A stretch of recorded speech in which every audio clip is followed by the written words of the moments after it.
Okay, thank you, Annie, Daniel, and Yanlu for your introduction. So I will share my screen first.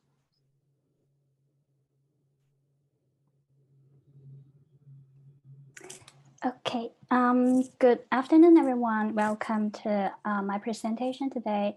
So today I will share with you our recent study that use eye movements to study how people read subtitles in video.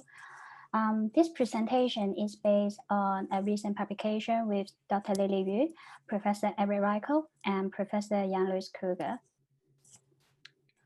So I would like to start my presentation with a short video clip, which I hope you will enjoy so that you will stay interested in the following presentation.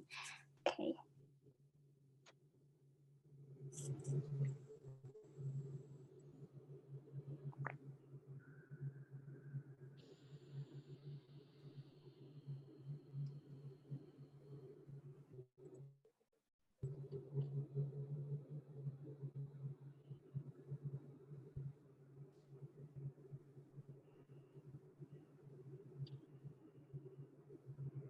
Okay.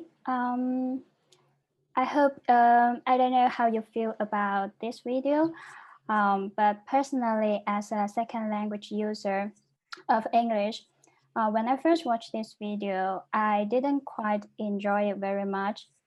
The main reason is that because the speaker is speaking in a really fast way, so I have to rely on the subtitles to understand what this video is about.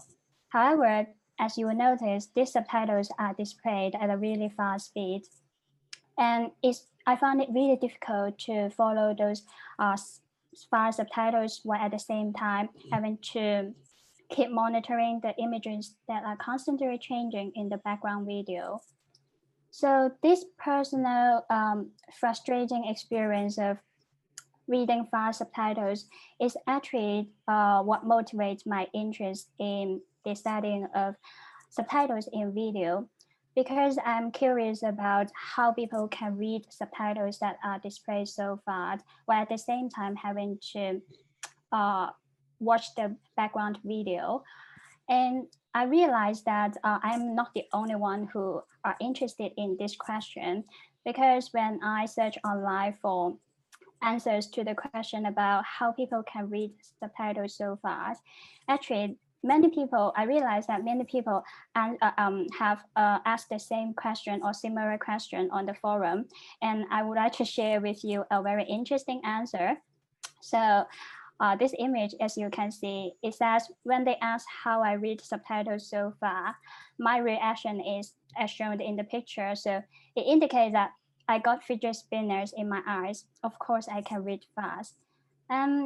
This is a humorous answer, but it's not a scientific answer to the question that I'm interested, because we all know that we are just normal human beings with normal or corrected to normal vision. So we don't have fidget spinners in our eyes, but somehow we can still seem to be able to read those fast subtitles. So that really triggered my interest in having a scientific understanding of how the subtitle speed and video presence could influence the reading of subtitles and the overall comprehension of the film. And believe it or not much has been learned about this topic.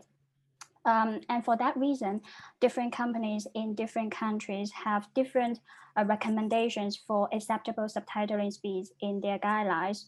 So to give you a more concrete understanding of the divergence, I summarized the subtitling guidelines that are being used in different countries in one table. So as you can see from this table, this includes countries like United Kingdom, United States, Australia, and many European countries, as well as some global online streaming service like Netflix and TED Talk.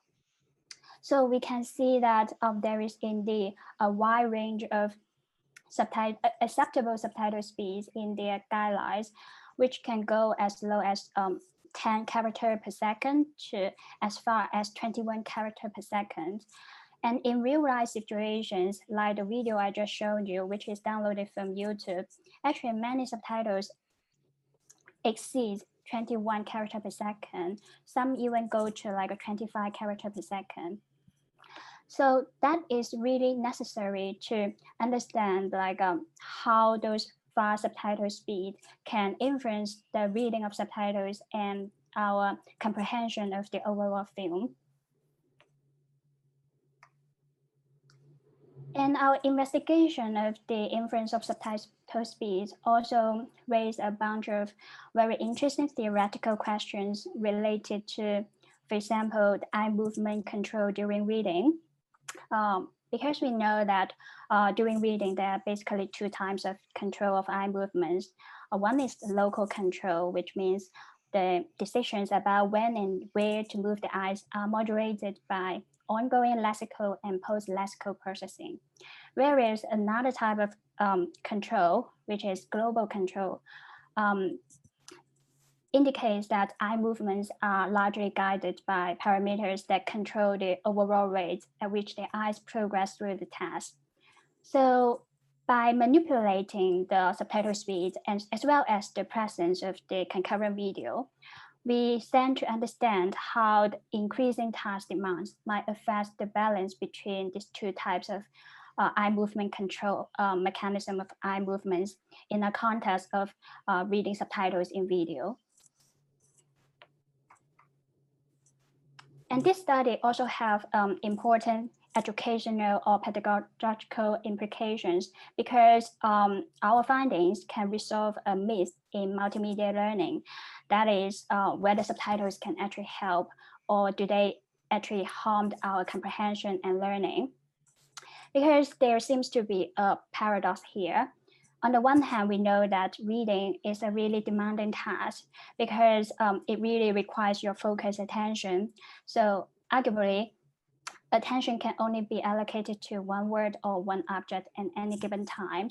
That means that reading while performing a visual cognitive secondary task can often have adverse effects and sometimes can be disastrous. For example, when you read a message while driving an automobile, that could be disastrous.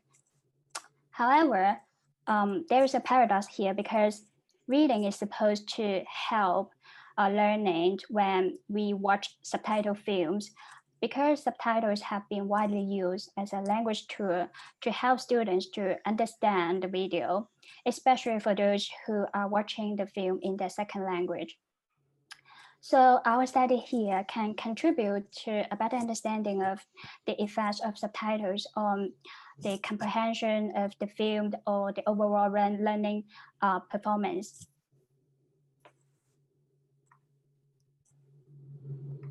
Okay, so what we did in our study is that we conducted an eye tracking experiment and we manipulated two variables. One is the video presentation. So there we have video presence and video absence conditions.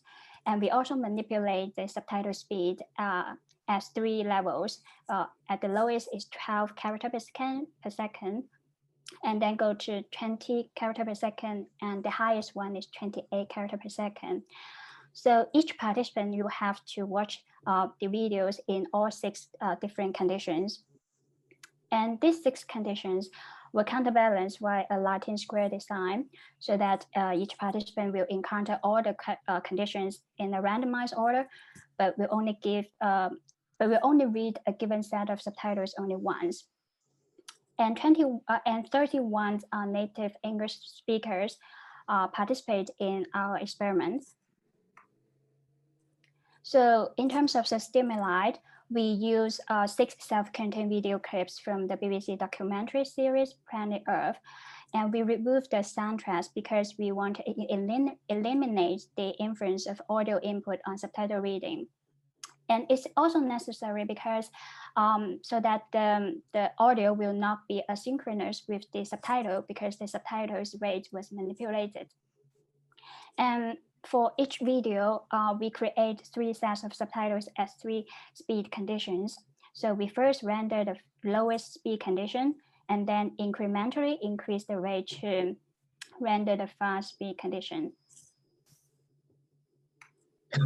So here is a screenshot of the stimuli we use in the eye tracking experiment. The one at the top is the video absent condition. So you can see participants can only see the subtitles at the bottom and presented at the center of the screen, while at the bottom is the video present condition. So participants have to read the subtitles while at the same time have to view the background video. Okay, before I present our result, I would first want to give you a brief introduction to how we conduct the analysis of eye movement measures, because perhaps some of you may not be really familiar with all those eye movement measures. So in this study, we performed both global analysis and local analysis of eye movement measures. So global analysis of eye movement measures were conducted based on the entire subtitle region. So you can see here, the yellow rectangle is the whole subtitle region. So it's basically area of interest. And then also we create another area of interest, which is for the video. So for the global analysis, we are interested in the eye movement measures in two interest of areas separately. And here is a hypothetical example of how a reader or viewer might process this stimuli. So let's say this participant first look at the video. So this is the first fixation, labeled as 1, and then he moves to the second fixation, also in the video. So that's and then he goes to the subtitle region to start reading. So that is the third fixation here. And then he read the subtitles. And then when he reached the end of this subtitle, he go back to a previously read word that is returned. And then after reading this subtitle, he go back to the video again. So the last fixation was landed on the video. So in total, in this example, we can see that in the video region, we have in total 3 fixations, whereas in the subtitle region, we have in total 8 fixations. So for the global analysis, we are interested in 4 eye movement measures. First is the mean fixation duration, because that is when the participant fixates on a certain point, he will stay there for different intervals of time. So we want the average time that he spent on each fixation. That is calculated by dividing the total durations of all fixation by the total number of fixations in one region. And then we are also interested in the mean saccade length. That is the rapid ballistic eye movement that connecting the 2 fixations. And the third measure is total number of fixations. And finally, we are also interested in the number of crossover saccades. That is the number of times that the participant move his eyes from the subtitle region to the video region or vice versa. So in this case, there are 2 crossover saccades. The first occurs when he moves from the second fixation to the third fixation, and the other occurs when he moves from the 10th fixation to the 11th fixation. So a lot of previous studies have also looked at global analysis of eye movements, although those analyses are informative because they give us a global sense of what people are looking at and how difficult those things are. They are limited in terms of what we can actually learn about the cognitive processing of the subtitles. So in our study, we also conducted arguably the first comprehensive local analysis of eye movement measures, which allow us to better understand how those words are cognitively processed in the mind. So we use three language processing effects to make strong inference about the eye movement behaviors when people are reading the words in the subtitles. So the first is the word length effect, which refers to the finding that longer words tend to receive more and longer fixations than shorter words. And it's also often used as a marker of visual and early lexical processing. And second, we look at a word frequency effect. That is high frequency effects or like a common words tend to take a longer time to identify. Therefore, those words tend to receive fewer and those low frequency words tend to take longer time to identify. Therefore, low frequency words will tend to receive more and long fixation than those high frequency words, and is often used as an index of lexical processing. And finally, we look at the wrap-up effect. The wrap-up effect is typically observed when you get to the end of a clause or sentence, which is often wrapped up with a comma or a period. So you will typically observe a pause in the eye movements, and that stop in the eye movements actually reflects the high-level language processing, where people are actually taking the meaning of that chunk and integrated into the memory. So the wrap-up effect is often used as an index of post-lexical integration. So to analyze those language processing effects, we look at three word-based eye movement measures. The first is gaze duration. That is the total durations of all first pass fixations. That is from the first fixation on a word until the first saccade leaving this word in any directions. So in this case, for example, return, the word return, it received two fixations, but the second fixation is not included as gaze duration because it's a regression. And for total times, it is the sum of all fixations on a given word.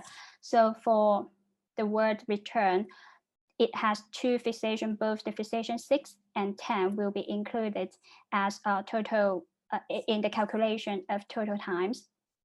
And finally, we also analyze the probability of skipping a word. So in this case, we can see N received no fixation is skipped.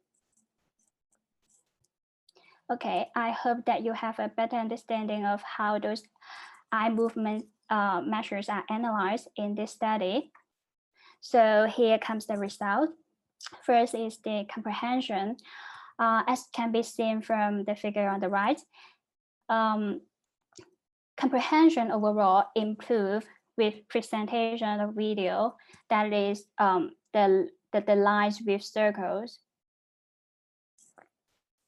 But it declined as subtitle speed increased from 12 to 28 CPS. Sorry, the video presentation is the one with triangle.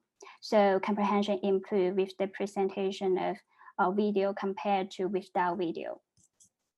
And also video improved comprehension at 20 characters per second, but not at 28 characters per second.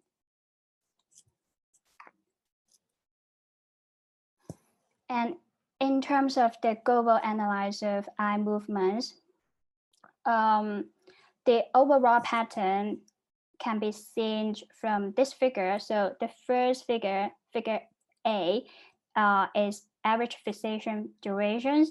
And we can see that as subtitle speed increased, actually people have shorter fixation durations. And the second figure, and the figure B, represent the average saccade length. So as subtitle speed increase, people tend to make longer saccades. And the figure C is the total number of fixations. So as subtitle speed increase, people tend to make fewer fixations on the subtitles. And basically the pattern in the subtitle region and the video region are very similar. And the last figure, figure D, is the number of crossovers. So we can see that as subtitle speed increase, people tend to make fewer crossover saccades, but that is only observed when the video is present. So to summarize, we can say that the overall pattern as reviewed by the global analysis of eye movements is that as subtitle speed increase, participants make longer saccades, shorter and fewer fixations, as well as fewer crossovers between the video and the subtitle. Now we look at word frequency and Workland effect. So in terms of gaze duration, we find that gaze duration increase with increasing work length, that is the Workland effect, and it increased with decreasing work frequency. So work frequency effect is observed, and it also increased with slower subtitle speed and without concurrent video presentation.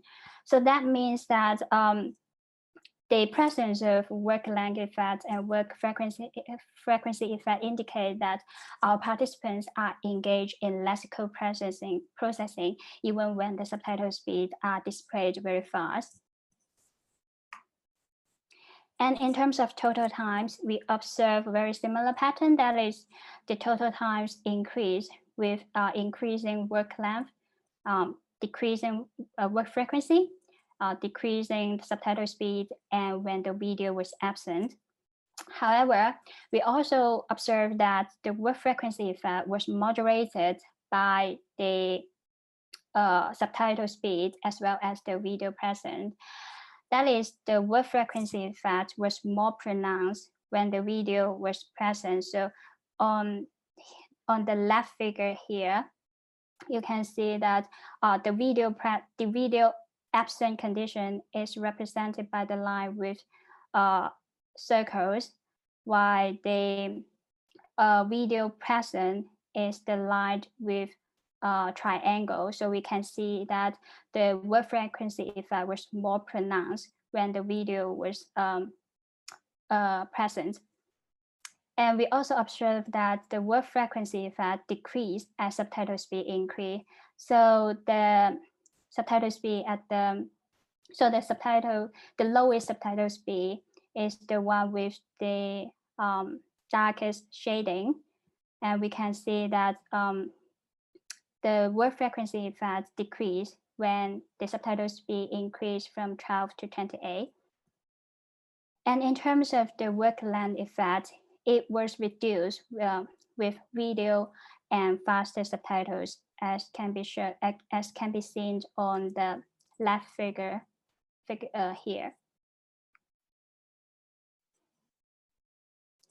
So what this means is that we still observe work length effect, work frequency effect, but those effects were moderated by the video presence and subtitle speeds.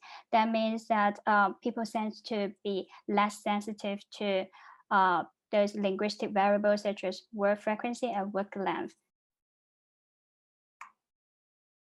So in terms of the relapse effect, we find that, as can be seen from this figure, so the line with circles is the subtitle middle words, and the lines with triangle represents the words that is at the end of the subtitle. So we can see that when the video was present on the right figure here, a reverse wrap-up effect was observed. That is, the total times was reduced on words at the end of the sentence at both 20 characters per second and 28 characters character per second. However, when the video was absent, so on the left figure here, the reverse wrap-up effect was only observed at 28 characters per second, but not at 20 characters per second.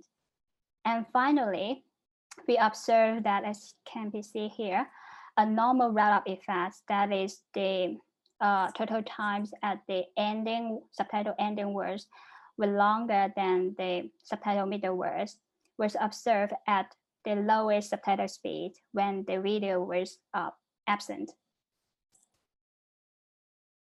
So to determine whether the reverse wrap-up effect was also associated with higher skipping rates at the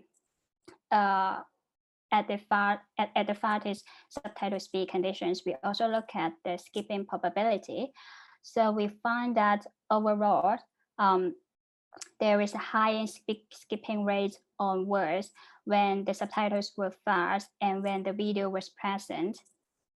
And the subtitle ending words, that is the line with a triangle, those subtitle ending words were skipped more often with video present than absent. So as you can see from these two lines, the line with triangle in these two video conditions. However, the mid-subtitle words, that is the lines with circles, they were skipped less often when the video was present than absent. So if you compare these two lines, you can see the difference. And finally, we find that subtitle final words were skipped more often with increasing subtitle speed. However, the skipping rate for mid-subtitle words were lowest at 20 characters per second, but increased at the 28 characters per second. So you will see the trend here. It decreased from 12 to 20 and then increased from 20 to 28. So the pattern is different from the subtitle ending words. Okay, so what does this analysis tell us about? So from this analysis, we know that concurrent video presentation can enhance the comprehension of the subtitles. And also, in terms of the influence of subtitle speed, the take-home message we can get is faster subtitles, at least from 12 characters per second to 28 characters per second, actually result in worse comprehension of the film. Moreover, the concurrent video presentation also affects our eye movement behavior. That is, when the concurrent video content was present, readers spend more time examining that content. And this behavior likely reflects participants' interest in that video, and perhaps is also a strategic use of this content to supplement subtitle comprehension. However, this compressed behavior was also moderated by the subtitle speed, because we can see that as the subtitle speed increased, when the text remained visible for shorter time, so the participants have to prioritize subtitle reading, as indicated by less time looking at the video and fewer crossover saccades.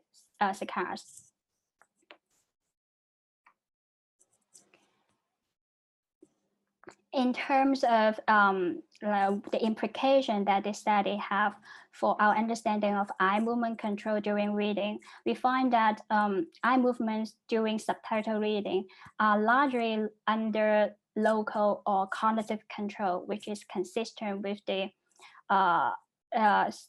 assumptions in the reading of static text. So that is, when and where to move the eyes are mainly determined by the properties of the words in high-level language processing, so as supported by the presence of word frequency, word length, and wrap-up effects. However, it is worth noting that this control was also moderated by global task demands, and that suggests an integration of local and global eye movement control. So to be specific, as the time available to read the subtitles decreased because of the concurrent video presentation and the increased subtitle speed, our participants spent less time fixating individual words. And the reduction in the fixation durations actually attenuated any moderating effect of variables that normally influence the local control of fixation durations. That is, variables such as word frequency and whether or not a word occurs at the end of a sentence. And finally, to account for the major finding of ours, one of the major findings of our study that is video presentation can enhance task processing and task comprehension. We propose a multimodal integrated language framework that can provide a feasible account of how the perceptual and cognitive systems are coordinated in a variety of multimodal reading situations. So the diagram of the framework is presented on this figure. This framework is congruent with a fully implemented computational model of reading called Uber Reader model. And it also resembles the designs of the Easy Reader model of eye movement control in reading. So in this framework, the processing systems are labeled in different shadings. So for those systems that can afford or maintain multiple representations at the same time, they are rendered in gray shading, while those that can only operate upon one representations at any given time is rendered in a white shading. So that means in the visual system, it can track 4 to 5 objects simultaneously, whereas in the working memory, it can maintain portions of the task space and the situation model that is being constructed from the task space, as well as representations of previously identified objects in the video. So that means that what this framework indicates is that task comprehension can be supported by current video to the degree that the objects identified in the video can facilitate the construction or maintenance of an accurate situation model.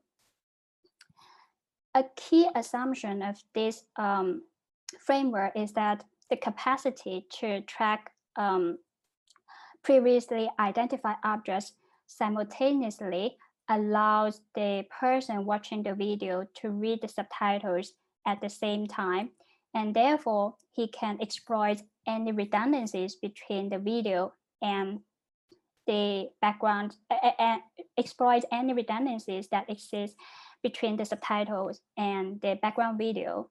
So to give you a more specific example, as you can see from this on this screen, so someone is watching a video about a mother polar bear existing her den. So the subtitle is "She has been her den the whole winter." And in the background video, there is images of a polar bear and an image of a den. So prior identification and tracking of the image of the den can likely facilitate the rapid identification of the word den in the subtitle, even the word den is fixated for very short time from a long distance.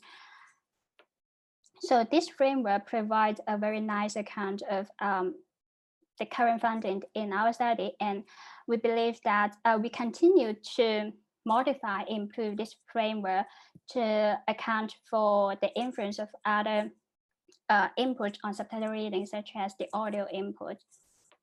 And we are also exploring many boundary conditions that many boundary conditions for those like enhancing effect to occur. For example, whether the task comprehension can be enhanced by the video condition only when these two visual inputs are redundant to each other. And this is the end of my presentation, and hopefully it gives you a better understanding of how people read subtitles in video and how fast subtitles could influence their comprehension and their eye movement behavior. And thank you. Thank you so much. So we have a little bit of time for questions. So if anyone has a question they'd like to ask, you can type it in the chat.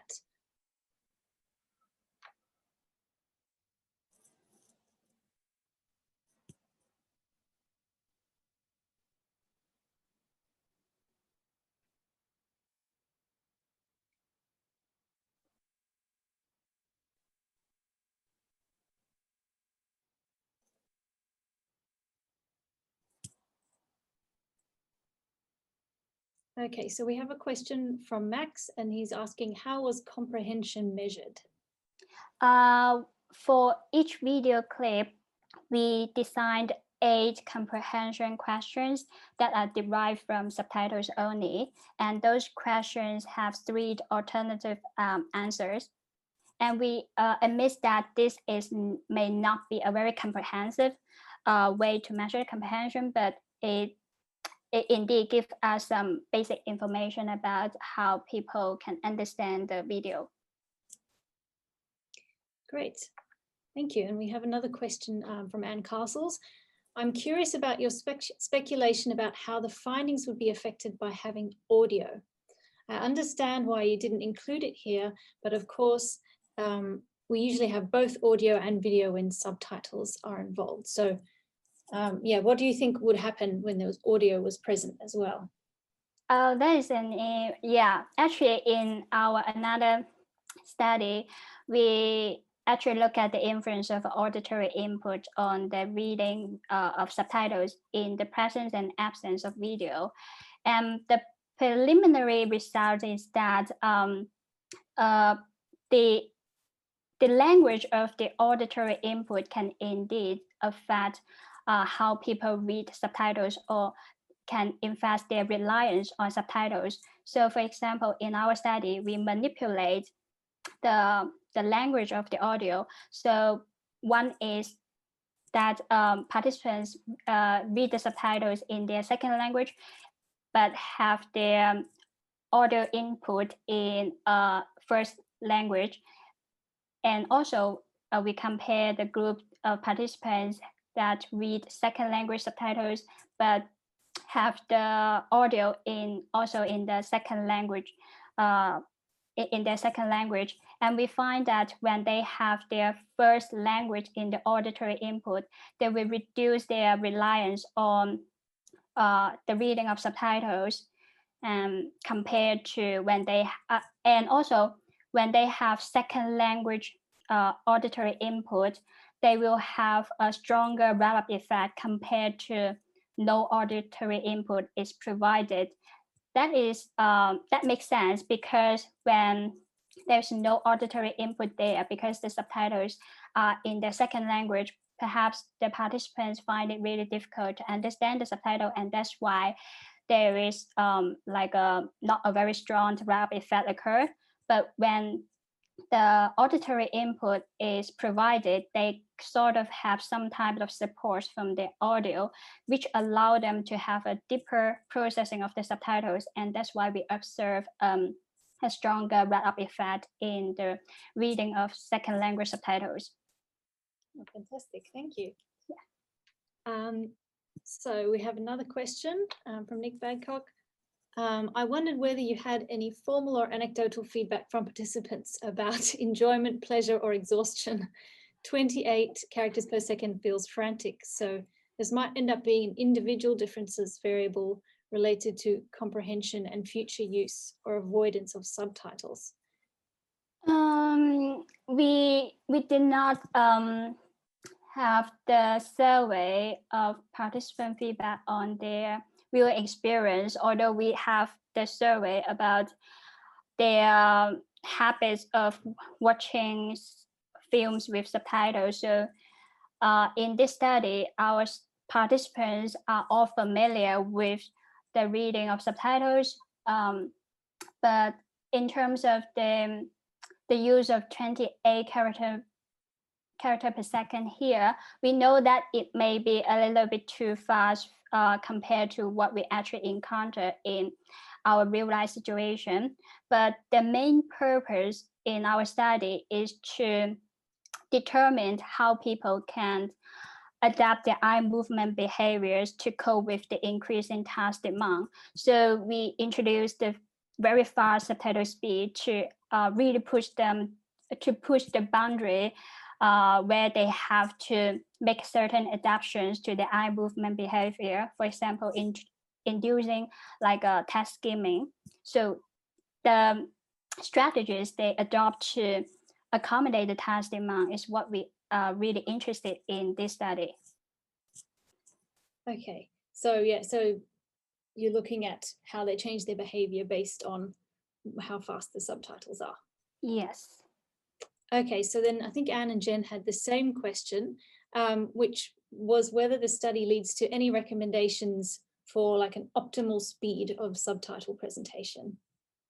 Yeah, so the recommendation as we give in our published article is that we recommend the subtitle speed should not exceed 20 characters per second, because we can see that when the subtitle speed increased 28 characters per second, people's comprehension actually declined, but not at 20 characters per second. So we suggest that as long as subtitles don't go far more than 20 characters per second, that should be fine.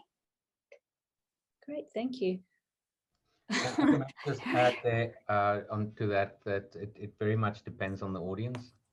If you have people reading the second language or younger readers or beginner readers, then obviously you need slower speeds. And also if the content is very demanding, then slower speed will always be better. Thank you, Yanri. So I just see Jen's comment there saying the Scandinavians have it wrong, or are their words longer? Because I think you said the Danish subtitles were usually faster or slower. I can't remember now. Yeah, the Danes go for about 12 characters per second, and they're quite pedantic about that, and all the Scandinavians really. So they don't have it wrong. But it's a complicated matter because increasingly when you have more and more people reading subtitles, when they also understand the audio, they can obviously cope with faster speeds, and then they start complaining when the subtitles are not a verbatim transcript of what is said. And the only way to reach 12 characters per second is if you reduce the text, and then you will have some discrepancies because you have to reformulate. Mm-hmm. Okay, great. So does anybody have any other questions? Lizzie's got a question. Did you say that you directly compared first language and second language speakers of English reading subtitles? And did you find that one of those groups benefited more from having subtitles? I think that was in your answer to one of the previous. Yeah, not in this study. In this study, we only use L1 speakers of English reading L1 subtitles. But what I mean is that in another study where we look at the influence of auditory input on the reading of subtitles, we have L1 and L2 speakers of English. No, we have L2 English speakers reading L2 subtitles with L1 or L2 audio. So not in this study. Okay, and Jen says, is there any technology that allows people to adjust the characters per second, or is it too hard because that would interfere with video footage? Allow people to adjust the CVS, you mean the manipulation of subtitle speed, or? So I think what Jen means is if somebody's watching a movie and they think, oh, the letters are going much too fast, is there any technology that means you can actually slow down the subtitles to a speed that suits you?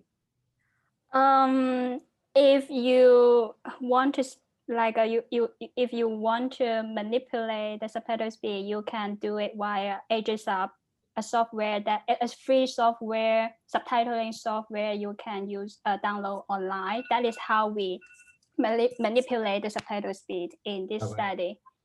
Maybe I think what Jen means is is there something at an end user product where users can simply adjust the setting and that will slow down the subtitles? No, that's not possible. The only way is if you were to download a video with subtitles and you slow the speed of the video, then obviously the subtitles would also slow down.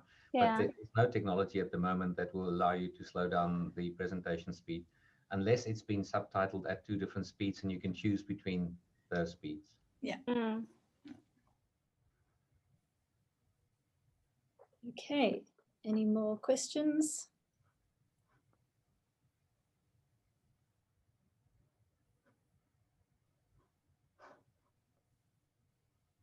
So I think if that's all the questions, then thank you so much, Sixin, for your excellent talk and for answering all those questions. And there will be another public seminar at some stage in the future, so keep your eyes peeled on Twitter for that. And thanks for coming along. Thank you.